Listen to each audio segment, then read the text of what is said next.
On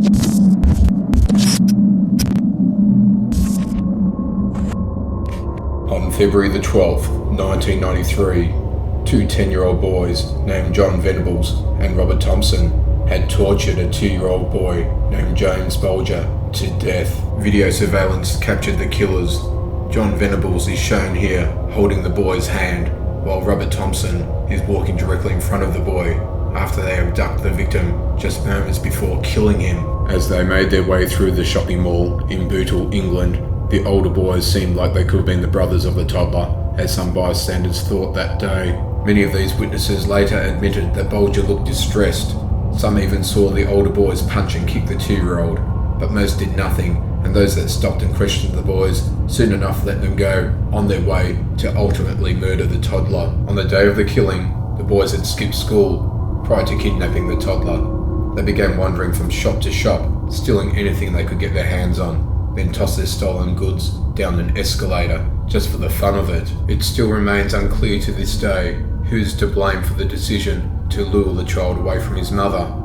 James Bulger was not the first child that the pair tried to abduct. In fact, that first child nearly became the victim. Inside a TJ Hughes department store, a woman noticed that two boys were trying to get their kids' attention. Moments later, her 3-year-old daughter and 2-year-old son were missing. The mother quickly found her daughter, but there was no sign of her son. Frantically, she asked her daughter where he was. "Gone outside with the boy," she said. The woman began calling for her son and ran outside, where she found Venables and Thompson beckoning the boy to follow them. When Venables saw the mother, they told the boy to go back to her, and they vanished. Mere luck had saved the boy and sealed James Bulger's terrible fate. Soon after the aborted kidnap, Venables and Thompson were loitering around a snack kiosk, hoping to steal candy, when they noticed James Bulger by the door of a nearby butcher's shop. With Bulger's mother, Denise, momentarily distracted, they got the toddler to come with them. Venables took him by the hand. Several shoppers later remembered noticing the trio as they walked through the mall. Sometimes Bulger ran ahead, leaving Venables and Thompson to beckon him back with calls of, "Come on, baby." They were caught by a surveillance camera, leaving the mall at 3:42 p.m. At this stage, Denise was frantic. She had thought her son was by her side all this time when she was placing her order at the butcher's shop, but when she looked down, he was gone. She quickly found mall security personnel and described her son and what he was wearing. At first, they announced the boy's name over the mall's loudspeakers.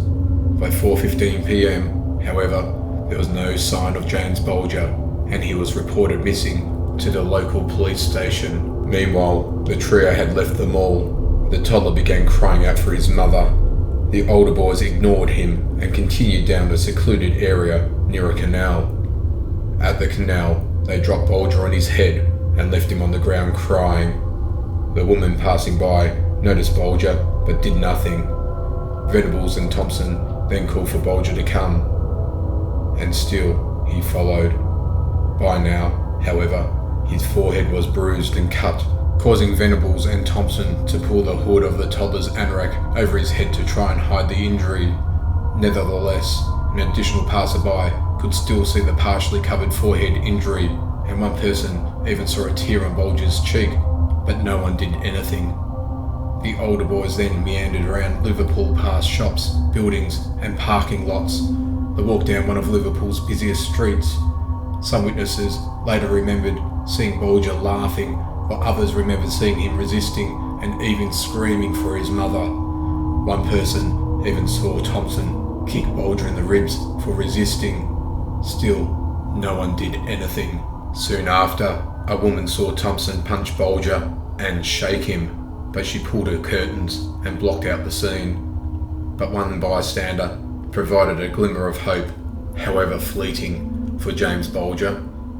With evening approaching, an elderly woman saw Bulger crying, noticed his injuries and approached the trio to inquire what was wrong, but the two 10-year-olds said, "We just found him at the bottom of the hill." Apparently satisfied with their explanation, the woman simply told the two boys to take the toddler down to the nearby Walton Lane police station.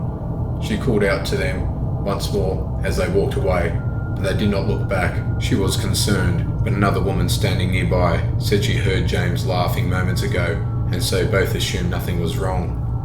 Later that night, one of the women saw the news that Bulger was missing. She phoned the police and expressed regret for not doing something. Not long after the elderly woman sent the boys on their way, Bulger was almost rescued yet again. A woman concerned for the toddler told Venables and Thompson that she would take care of the child. She then offered to take the child to the police station herself, but when she asked another woman nearby to look after a child while she did so, that woman refused because a dog did not like children, and so Bulger slipped away from safety once again. The three of them then walked into two different stores where they interacted with both shopkeepers who, though suspicious of the older boys, let them go. Then Venables and Thompson came across two older boys that they knew. Those boys asked who the toddler was, and Venables replied that he was Thompson's brother. They arrived at the railway at 5:45 p.m. The boys hesitated, perhaps reconsidering what they were about to do, and briefly turned away from the embankment. But then John and Robert turned back towards the privacy of the deserted railway. They then proceeded to torture the boy. Venables and Thompson had brought blue paint stolen from the shopping mall and splashed it in Bulger's left eye.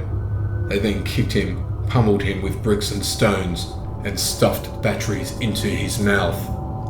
Finally, the boys hit Bulger over the head with a 22-pound iron bar, which resulted in 10 skull fractures.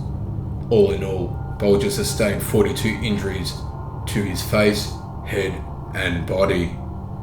He was so badly battered, authorities later concluded that there was no way to tell which injury represented the fatal blow. Eventually, Venables and Thompson placed Bulger's dead body across the train tracks in hopes of making the whole thing look like an accident, and abandoned the scene before a train came along and severed the toddler in two. The next day, police searched the canal where the boys had been earlier in the afternoon because an eyewitness had reported seeing Bulger there. Other searches were conducted elsewhere, all leading to nothing. With little to go on, Bulger's parents were suspects initially, but when the police eventually saw the CCTV footage from the shopping mall, they could not believe their eyes. Despite the fuzzy footage, it was two small boys that could be seen leading James Bulger to the exit. Once those CCTV images were released to the media, the story went nationwide, and the search for Bulger intensified. When Bulger's father, Ralph, saw that it was just two boys with whom his son had left with, he was relieved, and he looked at Denise and smiled with relief. "He's gonna be alright, Denise," I said. "He's with two young kids, he's gonna be alright." The search ended 2 days after the disappearance, and 4 children discovered Bulger's body on the railway track just 200 yards from the nearest police station. All of the instruments used in the attack were strewn around the area. The iron bar, stones, and bricks all covered in the boys' blood. The stolen tin of blue paint was found nearby. With some evidence in hand and the knowledge that James Bulger's killers were likely 2 children, the police checked nearby schools' absentee lists for the day of the disappearance. This caused various children to be identified as potential killers, with some parents even reporting their own kids.